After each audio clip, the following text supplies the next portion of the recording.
Assalamualaikum warahmatullahi wabarakatuh.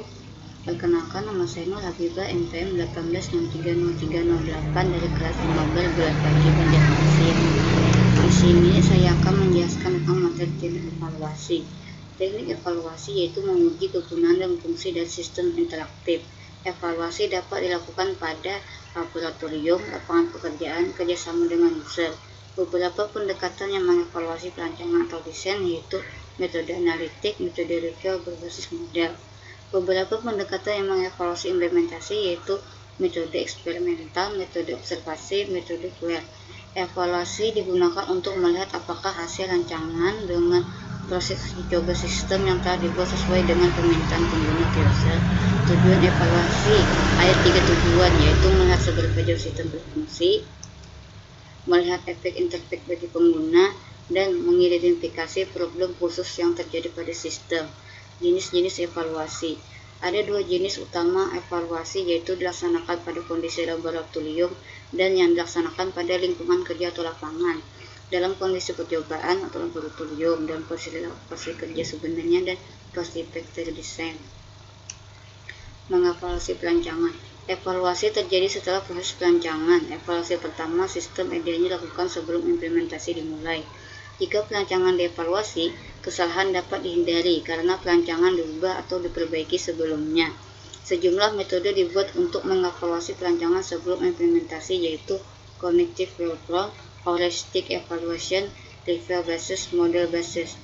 Cognitive review, suatu usaha yang dilakukan untuk mengenalkan teori psikologi ke dalam bentuk informal dan subjektif, atau dengan kata lain mempunyai tujuan untuk mengevaluasi perancangan. Heuristic evaluation diusulkan oleh Nielsen dan Mollis, hampir sama dengan cognitive review, tetapi sedikit terstruktur dan sedikit terarah. Dalam sistem interfake terdapat beberapa kriteria, yaitu perilaku sistem dapat dipastikan, perilaku sistem konsisten, feedback tersedia, kemampuan memori user tidak melebihi batas, dialog merupakan orientasi tugas. Tujuan dari heuristic evaluation adalah untuk memperbaiki perancangan secara efektif. Review basis evaluation, evaluasi antara psikologi eksperimen dengan interaksi manusia dan komputer menghasilkan hasil eksperimen yang baik dan pengalaman yang nyata.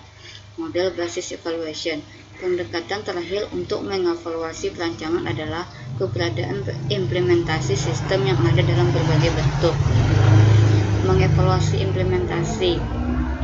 Perbedaan yang besar dengan evaluasi perancangan adalah keberadaan implementasi sistem yang ada di dalam berbagai bentuk. 1. Metode evaluasi eksperimen.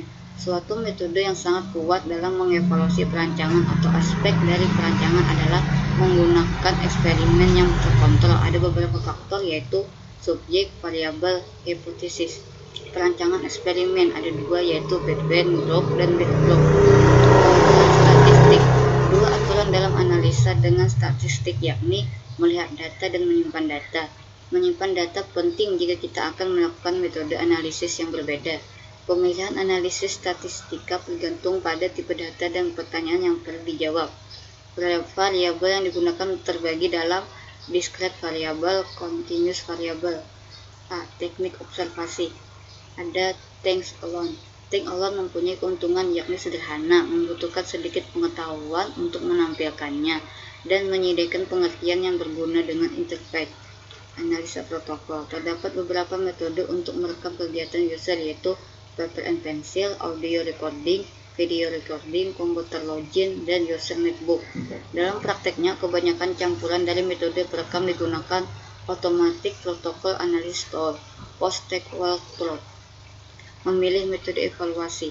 Faktor yang membedakan teknik evaluasi. Ada 8 faktor yang membedakan teknik evaluasi yang berbeda, yang membantu kita dalam memilih teknik yang sesuai, yaitu tingkat siklus, jenis evaluation, tingkat objektivitas dan subjektivitas, jenis ukuran yang tersedia, informasi yang tersedia, kesiapan dari suatu respon, tingkat gangguan yang tidak secara langsung, sumber yang tersedia.